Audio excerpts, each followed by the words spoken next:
Hello, जय Hind everyone. तो recently waste Bengal की चीफ मिनिस्टर ने काफ़ी कंट्रोवर्शियल स्टेटमेंट दी है बांग्लादेश को लेके कि किस तरीके से बांग्लादेश के अंदर रहने वाले लोग अगर परेशान है वहाँ के प्रोटेस्ट से तो इंडिया में आ सकते हैं, हम उन्हें शरण देंगे। तो जानेंगे सारी की सारी बातें। क्या एक चीफ मिनिस्टर के पास इतनी पावर है कि वो किसी भी दूसरी कंट्री के व्यक्ति को शरण देश के या नागरिकता देने का हक रखता है या नहीं, और इसके अलावा ये भी जानेंगे कि क्या रीजंस हैं जिनकी वजह से बांग्लादेश में हमें प्रोटेस्ट देखने को मिल रहे हैं। रिसेंटली अगर बात करें तो बांग्लादेश के अंदर ये मुद्दा सामने आया था कि वहाँ पे 30% जो है वो रिजर्वेशन मिलेगा उन लोगों को जिन्होंने 1971 में या जिनके फैमिली रिलेटिव्स ने 1971 के युद्ध के अंदर पार्टिसिपेट किया था, या बांग्लादेश को आज़ाद कराने में जो आपका युद्ध हुआ था पश्चिमी पाकिस्तान के साथ, उसमें अगर वो थे तो उन्हें 30% रिजर्वेशन दिया जाएगा।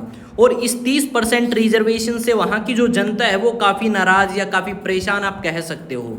जब जनता परेशान थी तो उन्होंने सरकार के खिलाफ प्रोटेस्ट करने स्टार्ट किए, और उसी प्रोटेस्ट के टाइम में आपके 150 से ज़्यादा लोगों की मौतें जो हैं हो चुकी हैं। और उसी के बीच में एक रैली के दौरान chief minister of West Bengal ने ये कहा है, या ममता बनर्जी ने ये कहा है कि जितने भी लोग बांग्लादेश से आएंगे तो हम उन्हें शरण देंगे। साथ में उन्होंने ये भी कहा है, यूनाइटेड नेशन का जो रेजोल्यूशन है वो हमें ये कहता है कि अगर किसी आपके पड़ोसी देश में या कहीं पे भी आपके पड़ोस में ऐसा कुछ होता है तो आप उन्हें शरण दें ताकि वहाँ पे शांति बनी रहे। तो उस चीज़ की भी बात इन्होंने कही है, और साथ में काफ़ी कंट्रोवर्शियल स्टेटमेंट है इनकी तरफ से ये, क्योंकि ऐसी जो पावर है, यानी किसी भी व्यक्ति को भारत के अंदर आने की इजाज़त है या नहीं है, और साथ में क्या वो भारत के नागरिक बनेंगे या नहीं बनेंगे, वो चीफ मिनिस्टर डिसाइड नहीं करते, वो डिसाइड करती है आपकी सेंट्रल गवर्नमेंट, या फिर आप कह सकते हो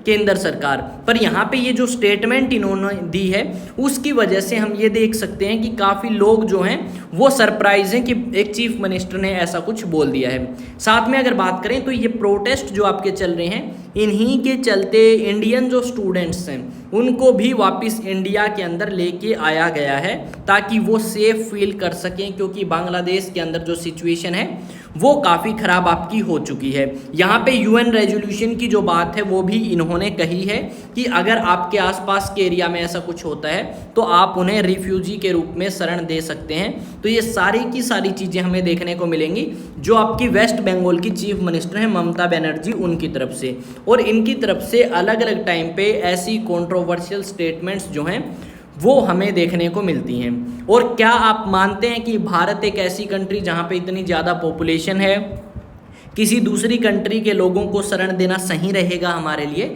या फिर हमें हमारी ही पॉपुलेशन की फैसिलिटीज़ के ऊपर फोकस करना चाहिए बजाय कि हमारी नेबरिंग कंट्रीज़ के अंदर जो लोग रहते हैं उनके ऊपर? तो जो भी आपका ओपिनियन है वो कमेंट सेक्शन में ज़रूर बताएं, और साथ में ये भी बताएं कि जो बांग्लादेश है उसकी पीएम का नाम क्या है, और साथ में बांग्लादेश की करेंसी एंड कैपिटल क्या है, करेंसी और कैपिटल को क्या बोलते हैं, और बांग्लादेश कब लिबरेट हुआ या आज़ाद कब हुआ, ये भी आप मुझे कमेंट सेक्शन में बताएंगे।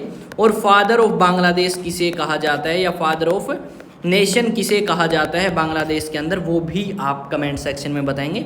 और एक और अपडेट आप सभी के लिए, और अपडेट आपके सामने ये है कि जितने भी स्टूडेंट एनडीए के लिए, सीडीएस के लिए या फिर एफकेट के लिए प्रिपेयर करना चाहते हैं तो फाउंडेशन बैचेस ज्वाइन कर सकते हैं। अगर हम एनडीए की बात करें तो एनडीए की बात करते हैं क्लास 11th में अगर आप स्टडी करते हैं या क्लास 12th में आप स्टडी करते हैं और स्कूलिंग के साथ साथ में कंपटीशन के लिए प्रिपेयर करना चाहते हैं, तो डेफिनेटली आप एनडीए का जो ऑफलाइन बैच है आईएएस स्टडी सेंटर का उसे ज्वाइन कर सकते हैं।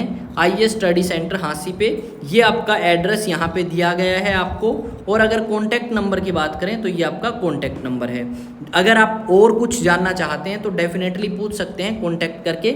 साथ में आप मुझे इंस्टा, टेलीग्राम, व्हाट्सएप, फेसबुक हर जगह फॉलो कर सकते हैं। एग्ज़ाम टॉक सर्च करें, या फिर आप इंस्टा पे अगर आप मुझे सर्च करते हैं तो इंस्टा पे जाके सर्च करें विकास तंवर 04, ठीक है, इस पे जाके सर्च करें। और चैनल आपका अपना है, इसे सब्सक्राइब जरूर करें ताकि ऐसी ही अपडेट्स जो आपके लिए ज़रूरी हैं जानना वो सारी आपको टाइम पे मिल सकें। और आप क्या कहना चाहेंगे chief minister of West Bengal के बारे में जो भी आपका ओपिनियन है वो ज़रूर मुझे कमेंट सेक्शन में बताएं। तो मिलते हैं नेक्स्ट वीडियो में, तब तक जय हिंद, जय भारत।